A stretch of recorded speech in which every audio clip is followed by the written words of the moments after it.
VP পদে Abid, GS পদে শেখ তানভীর বারী হামিম আর AGS পদে তানভীর আল হাদি মায়েদ। বয়সের বিচারে তারা তরুণ, তবে বুদ্ধি, বিচক্ষণতা আর সাহসিকতায় তারা অনন্য। ছাত্রদলের এই নেতারা অন্য যে কোনো সময়ের নেতাদের চেয়ে আলাদা ও ব্যতিক্রম। শুধু এই তিনজনই ডাকসু নির্বাচনের জন্য ছাত্রদলের যে প্যানেলটা সাজানো হয়েছে তার সবগুলো পদেই যোগ্য প্রার্থীদের বাছাই করা হয়েছে। ভিপি পদে আবিদুল ইসলাম খানি তাদের সবচেয়ে কাঙ্ক্ষিত নাম। আবিদুল ইসলামের মেধা ও তার অতীত সংগ্রাম ঢাকা বিশ্ববিদ্যালয়ে স্বীকৃত।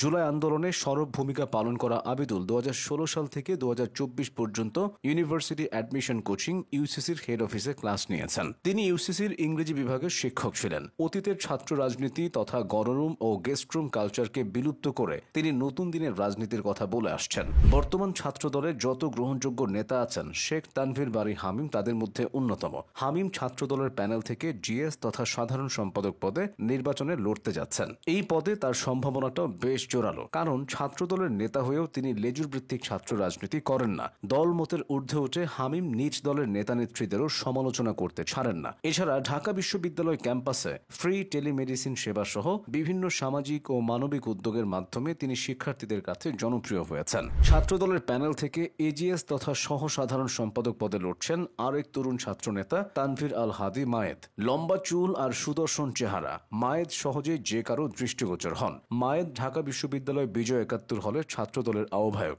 হবিগঞ্জ থেকে উঠে আসা এই ছাত্রনেতা ঢাকার আদমজী ক্যান্টনমেন্ট কলেজে পড়েছেন। ঢাকা বিশ্ববিদ্যালয়ের বিভিন্ন অরাজনৈতিক সংগঠনেও তিনি যুক্ত আছেন, তাই তার একটা পরিচিতি আগে থেকেই রয়েছে। ডাকসুতে প্রধান 3টি পদের পর অন্যতম গুরুত্বপূর্ণ পদ হল মুক্তিযুদ্ধ ও গণতান্ত্রিক আন্দোলন সম্পাদক পদ। এখানে ছাত্রদলের প্রার্থী হয়েছেন Ariful Islam. Common room, reading room ও ক্যাফেটেরিয়ার সম্পাদক পদে লড়ছেন চেমন ফারিয়া ইসলাম মেঘলা। মেঘলা কুড়িগ্রামের মেয়ে। ঢাকা বিশ্ববিদ্যালয়ের বিভিন্ন বিতর্ক সংগঠনে তিনি সক্রিয় ছিলেন। কুড়িগ্রাম ক্যারিয়ার ক্লাব গড়ে তুলে তিনি জেলার শিক্ষার্থীদের কর্মসংস্থানের সুযোগ তৈরি করেছেন। ক্লাব কার্যক্রমের পাশাপাশি সামাজিক কাজে নিজেকে সম্পৃক্ত করেছেন তিনি। করোনাকালে কিংবা শীত ও বন্যার সময় তিনি বন্ধুদের নিয়ে তহবিল সংগ্রহ করে অসহায় মানুষের পাশে দাঁড়িয়েছিলেন। এছাড়া বিশ্ববিদ্যালয় জীবনেই জাতীয় ও আন্তর্জাতিক নানা কর্মসূচিতে অংশ নিয়েছেন মেঘলা, তাই ডাকসু নির্বাচনে তার সম্ভাবনাটাও জোরালো। এছাড়া ছাত্রদলের প্যানেলে ক্রীড়া বিষয়ক সম্পাদক পদে মনোনয়ন পেয়েছেন চিম্মা চাকমা।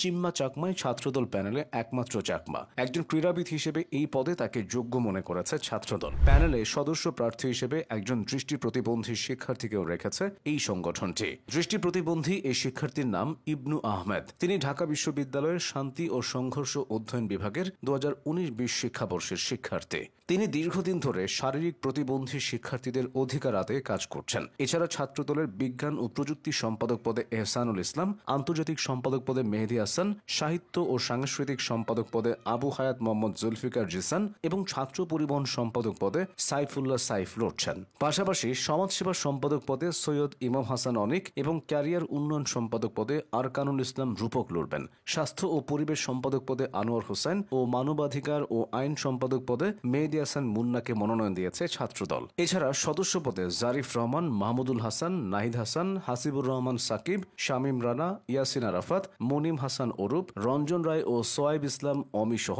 বেশ কয়েকজনকে মনোনয়ন দেওয়া হয়েছে। ছাত্রদলের এই প্যানেলের বেশিরভাগ প্রার্থী নিজেদের অবস্থানে যোগ্য। নির্বাচনে তাদের সম্ভাবনাটাও জোরালো।